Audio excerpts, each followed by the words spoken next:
एक दिन ठाकुर जी ने गोविंद दास जी से कहा, हे गोविंदा, मुझे दाल बाटी खाने का मन है। गोविंद दास जी चकित होकर बोले, प्रभु, आप तो 56 भोग पाते हैं, फिर दाल बाटी जैसी साधारण चीज क्यों? ठाकुर जी ने हंसते हुए कहा, आज मैं 56 भोग नहीं बल्कि तेरे हाथों बनी दाल बाटी खाना चाहता हूं, पर मंदिर की रसोई में नहीं, मैं तेरी कुटिया में आऊंगा, वहां तू इसे उपलों पर बना। गोविंद दास जी ने ठाकुर जी की आज्ञा स्वीकार की और चुपचाप तैयारी करने लगे। उन्होंने इस बात को मंदिर के अन्य सेवकों से छिपा कर रखा, क्योंकि ऐसा मानना था कि ठाकुर जी मंदिर के बाहर नहीं जाते। गोविंद दास जी ने गिरिराज जी की तलहटी में अपनी कुटिया के पास उपलों पर बाटी सेंकी और दाल बनाई। उसी समय ठाकुर जी ने एक और लीला रची। गिरिराज पर्वत की तलहटी में एक भक्त प्रतिदिन झाड़ू लगाता था। वह गरीब था और मंदिर में प्रवेश वर्जित था।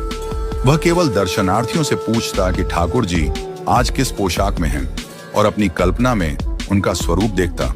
वह ठाकुर जी से प्रार्थना करता, हे नाथ, मुझे दर्शन दीजिए।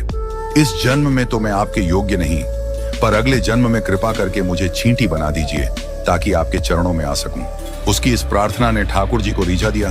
ठाकुर जी मंदिर से बाहर आए और झाड़ू लगाने वाले के पास पहुंचे।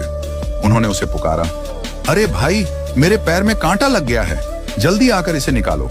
भक्त ने ऊपर देखा तो नीली पोशाक, मोतियों की माला और चांदी का मुकुट पहने ठाकुर जी को देखकर स्तब्ध रह गया। वह भाव विभोर होकर उनके चरणों में गिर पड़ा। ठाकुर जी ने अपने चरण उसकी गोद में रख दिए और कहा, जल्दी से कांटा निकाल, हाथ से नहीं निकले तो अपने दांतों से निकाल। भक्त ने कांटा निकालते हुए ठाकुर जी के चरणों का स्पर्श किया और प्रेमाश्रु बहाए। इस अद्भुत कृपा से उसका हृदय आनंदित हो गया। इसके बाद ठाकुर जी ने कहा, अब तू मुझे गोविंद दास की कुटिया तक ले चल। भक्त ने ठाकुर जी को अपने कंधे पर बैठाया और कुटिया तक पहुंचा। वहां पहुंचकर ठाकुर जी ने उसे वृक्ष के नीचे रुकने को कहा और स्वयं गोविंद दास की कुटिया में पहुंचे। गोविंद दास जी ठाकुर जी को देखकर आनंदित हो गए। ठाकुर जी बोले, गोविंदा, जल्दी खाना परोस, मुझे बहुत भूख लगी है। गोविंद दास ने सुंदर पत्तल में बाटी, दाल, चूरमा और चटनी परोसी। ठाकुर जी खाने लगे, लेकिन बीच बीच में बाटियां अपनी पीतांबर में छिपाने लगे।